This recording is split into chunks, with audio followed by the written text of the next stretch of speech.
السلام علیکم ناظرین، آپ دیکھ رہے ہیں میرا یوٹیوب چینل KSA TV۔ ناظرین، آپ کو اب تازہ ترین اپڈیٹ دیتے چلیں کہ وزارت داخلہ نے پنجاب میں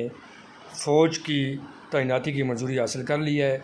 جس کا باقاعدہ نوٹیفیکیشن جاری ہو چکا ہے، اور پنجاب کی خدمات جو ہیں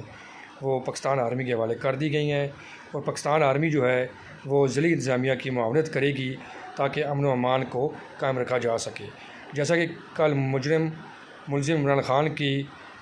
القادر ٹرسٹ میں اریسٹ ہونے کے بعد سے جو PTI کے شرپسند عناصر ہیں، انہوں نے GHQ پر بھی حملہ کیا، جس کی پورے پاکستان نے مذمت کی، اور اب ان کے گنڈے شہر میں جگہ جگہ پر جو ہے وہ روڈ بند کر کے گاڑیوں کو لوگوں کی آگ لگا رہے ہیں، ان کے خلاف بھی مقدمات بنائے جا رہے ہیں۔ اور اب وزارت داخلہ نے نوٹیفیکیشن جو ہے جاری کیا ہے، جس کے تحت پاک فوج انتظامیہ کے ساتھ مل کر کام کرے گی، اور پاک فوج کی خدمات جو ہیں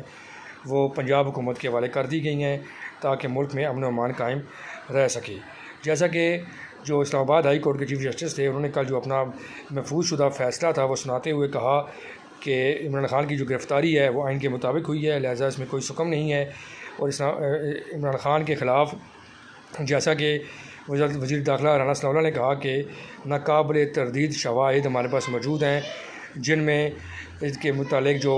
جو القادر ٹرسٹ کی زمین اپنے نام انہوں نے ٹرانسفر کیا ہے، اس کا انتقال بھی ہے، اس کا رجسٹریاں بھی ہیں، لہٰذا وہ اس کو جھٹلا نہیں سکتے۔ بہت ہی اسٹرانگ قسم کا کیس ہے۔ اب دیکھنا یہ ہے کہ عمران خان جو ہے وہ اس کیس سے کیسے باہر نکلنے میں کامیاب ہوتے ہیں، اور جیسا کہ ابھی فوج کی تعیناتی کے بعد حالات معمول کے مطابق آ چکے ہیں، ابھی جو فوج پاکستان ہے اور پولیس ہے، انہوں نے شرپسند عناصر سے روڈز وغیرہ سارے کلیئر کرا لیے ہیں،